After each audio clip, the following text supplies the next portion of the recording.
Hello friends, मारी YouTube channel Alka Sarothiya में हूँ आपनु स्वागत करूँ छूँ।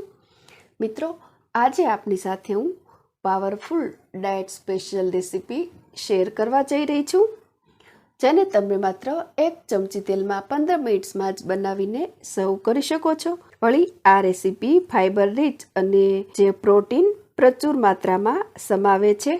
तो आओ बताऊँ आ पावरफुल रेसिपी बनावानी perfect recipe step by step. मित्रों, आ रेसिपी है पावर पौवा। आ रेसिपी बनावा माटे मैं मेजरिंग कप प्रमाणे 1 कप चोखाना पौवा लीधा छे। पौवा ने स्ट्रेनर में लई अने साफ पानी थी सारी रीते धोई अने थोड़ी वार माटे साइड में राखी दऊं छूं, जेथी तेमां रहेलुं एक्स्ट्रा पानी दूर करी शकाय। नेक्स्ट प्रोसेस माटे एक पेन में मैं 1 टेबल स्पून जेटलुं तेल लीधुं छे। तेल गरम थतां ज तेमां सौ प्रथम एड करूँ छूं 2 टेबल स्पून जेटला सींगदाणा अने हळवा एवा सांतળી लेवाना छे। सांतळाई जतां ज एक्स्ट्रा तेल नितारीने आने मैं बाउल में लई लीधा। हवे सेम पेन में ज एड करूँ छूं 1/2 टीस्पून राई साथे 1/2 टीस्पून जीरुं। અહીં રાઈનો દરેકે દરેક દાણો ક્રેક થવા દેવાનો છે। રાઈ ક્રેક થઈ જાય ને અને જીરું સરસ ડાર્ક બ્રાઉન થતાં જ સ્ટવની ફ્લેમ સાવ સ્લો સેટ કરી દઉં છું અને હવે એડ કરું છું 1/4 ટીસ્પૂન જેટલી હિંગ। ત્યારબાદ 1/4 કપ જેટલા આદુ મરચાં અને લસણ ચોપ કરીને એડ કરું છું અને સતત ચલાવતા રહી અને સાતળવાના છે। રો ફ્લેમ દૂર થાય અને કલર થોડો બદલેલો દેખાય ત્યાં સુધી આને થવા દઈશું। સરસ મજાની સુગંધ પણ આવી રહી છે અને કલર થોડો બદલાયેલો દેખાય છે।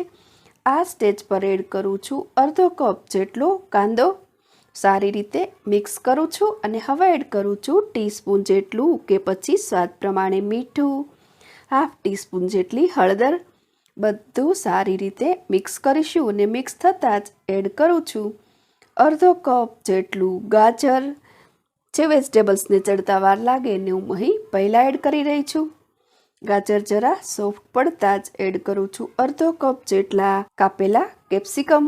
આને પણ હું સારી રીતે મિક્સ કરી લઉં છું। હવે એડ કરું છું 2 ટેબલ સ્પૂન જેટલા લીલા વટાણા। સારી રીતે મિક્સ કરી અને 2 મિનિટ્સ માટે ઢાંકણ ઢાંકી અને આને ચડવા દઈશું, જેથી વેજીટેબલ્સ સરસ સોફ્ટ થઈ જાય।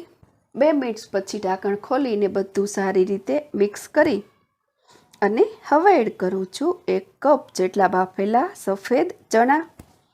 અહીં સફેદ ચણાના બદલે તમે કાળા ચણા પણ લઈ શકો છો। જે પ્રમાણે ઇન્ગ્રેડિયન્ટ્સ લેવામાં આવે રેસીપીમાં એ પ્રમાણે ટેસ્ટ આવતો હોય છે। ફરી બધું સારી રીતે મિક્સ કરીશું, જેથી ચણા વેજીટેબલ સાથે સારી રીતે મિક્સ થઈ જાય। આ બધું મિક્સ થતાં જ એડ કરું છું ધોયેલા પૌવા। પણ પૌવાને એડ કરતાં પહેલાં હાથથી સારી રીતે છૂટા કરી લેવાના છે, જેથી પૌવા ઇવનલી મિક્સ થઈ જાય। બધું સારી રીતે મિક્સ થતાં જ એડ કરું છું અડધો કપ જેટલું કાપેલું ટમેટું, 1 ટીસ્પૂન જેટલું ધાણા જીરું અને ટીસ્પૂન જેટલો મરી પાવડર। મરી પાવડર અહીં ઓપ્શનલ છે। આ સ્ટેજ પર એડ કરીશું સાંતળેલા સિંગદાણા। હવે સ્ટવની ફ્લેમ ઓફ કરીશું। એડ કરીશું 2 ટેબલ સ્પૂન જેટલા લીલા ધાણા અને 1 લીંબુનો રસ એડ કરું છું। હવે આ બધું સારી રીતે મિક્સ કરી લઉં છું। તો મિત્રો, અહીં ખૂબ જ ઝડપથી બની જાય અને પોષક તત્વોથી ભરપૂર, જેને તમે ડાયટમાં લઈ શકો એવા પાવર પૌવા બનીને તૈયાર છે।